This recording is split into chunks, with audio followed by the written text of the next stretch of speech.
Applaud is then going to, I'm going to hand over to him so that he can provide you some insight into the flexibility and also the ease of deployment based around this vision that we're going to talk to you about during the webinar. And we'll briefly talk to you about the benefits of deploying Windows 7 utilising some of the Citrix technologies, and then finally we'll just give you some insight into some potential next steps should you want either additional information, like trying to take a proof of concept of yourself, or even just to trial some application access from Applaud, from our Applaud-Cloud environment. And finally, we'll open up for some questions and answers, which probably Nick will be answering most of those questions as opposed to myself.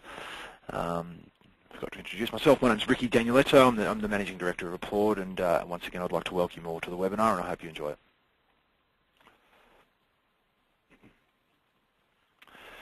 So Windows 7 is obviously here. XP being almost a decade old, the support for hardware and software is going to become more and more limited.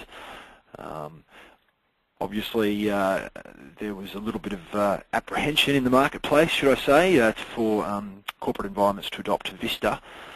But certainly, Windows 7 has been a remarkable improvement on what was the Windows Vista environment. As I mentioned earlier, I think it would be fair to say that that Windows 7 is being utilised in most of your organisations in some way, shape, or form. And it certainly will be, as you can see by this research document, the projected adoption or take-up is going to be quite significant in the next sort of 12 to 18 months.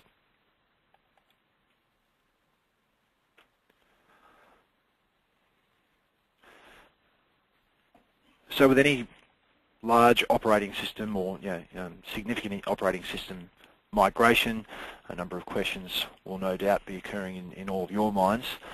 And of course, the speed in which you can deploy the application is also of critical importance, particularly in today's day and age. Data security is always an issue. Productivity hits during the upgrade process. I'm sure we've all experienced the desktop refresh and/or operating system or SOE refresh and some of the pitfalls that are associated with that. And so we feel that there's a real opportunity to consider an alternative approach to the standard refresh grind that we've been so used to every 3 to 4 years. Gartner estimates that for a 2,500 user or desktop environment, the cost for an upgrade to an operating system is around $3.9 million, or around $4 million. Even if we scale that down to a more usable end-user environment such as that which would occur in Australia, those costs are very significant.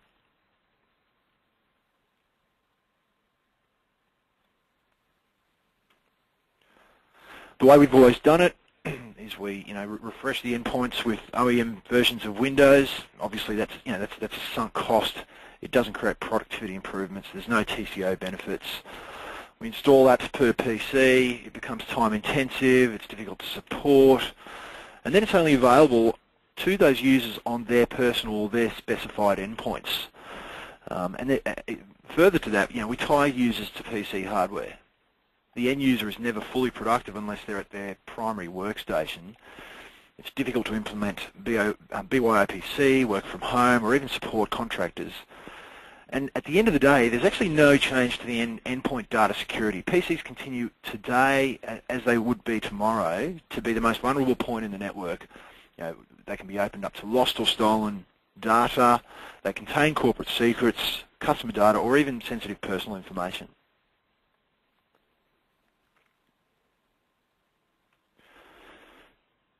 So the vision, which is becoming more and more common, and certainly one that Applaud shares with backed by the support of Citrix and Microsoft, is yesterday's desktop infrastructure was centered on the device, where the OS, the application, and the data was resident therein.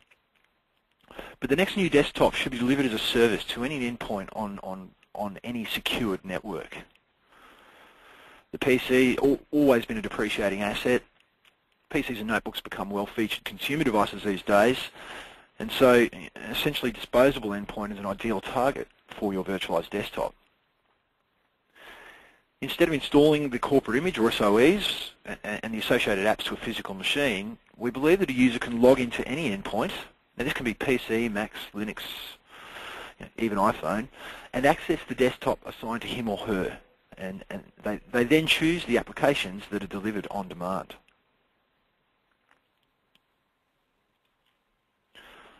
Rather than being tied to those endpoints, the end user gets access to this customized desktop wherever they securely connect to a network environment which you deem it appropriate for them to connect from.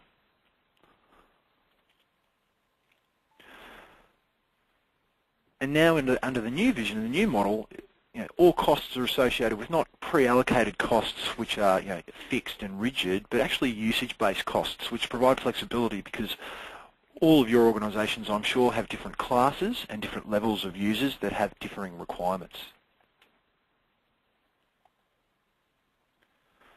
So if we apply this vision to a Windows 7 upgrade, the best way to make this investment is to centralise and virtualise rather than just refresh your desktops and get back into that 3 to 4 or 5 year grind. We can deliver virtual apps on demand. We're minimising the impact of Windows 7 on your applications because there's multiple ways of virtualising applications. With some of the tools that we'll be talking to you about a little bit later today, we can set your applications up for Windows 7 by disconnecting them from the endpoint and, more importantly, the desktop OS. We get out of the refresh cycle, we reuse the PCs that we've already installed. Once we have a repurposed desktop, we can utilise that budget towards the core rather than going through, again, this desktop refresh grind. We provision access to the desktop from any device anywhere. So it's not about a user being tied to a specific piece of hardware or a particular workstation in your work environment. They'll be fully productive, assuming that you want to make them productive on any productivity tool that you make available to them, or even their own productivity tools that they might have at home, such as a home PC, Linux, Mac's environment, mobile device. Perhaps more importantly, through this vision, we can actually start talking to you about locking down your corporate data. It's in the data center. We're taking it away from the endpoint, and then we can control that data around whether it leaves the endpoint or not. Another observation by Gartner is that desktop virtualization is maturing extremely rapidly. So it's probably no coincidence that the most rapidly embraced Windows operating system for some years it sort of coincides with that time frame.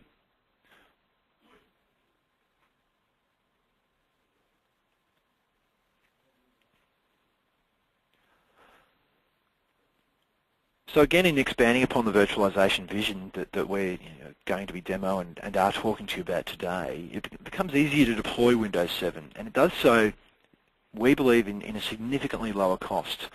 Rather than replacing your PCs through a major desktop refresh initiative or a complete wholesale replacement, we can leverage your existing infrastructure to run virtual Windows 7 environments. Those PCs that are remaining on XP or Vista, they will be enabled to receive exactly the same set of virtual applications as those users who have deployed Windows 7. So there's no differentiation around your productivity tools or your core mission-critical business tools. Then the users get seamlessly upgraded to Windows 7 on demand and only when you deem it appropriate. Obviously, the reduction in hardware and support costs will be a positive ROI once you've invested in that virtualized data center/core infrastructure. Another point to bring to your attention is that through this vision, application compatibility testing costs can be cut in half. The more apps that are virtualized, the less testing that is required within the Windows 7 SOE or environment, because we're moving the applications from the endpoints to a separate centralized application image. This is in the data center, and much of the testing becomes obsolete.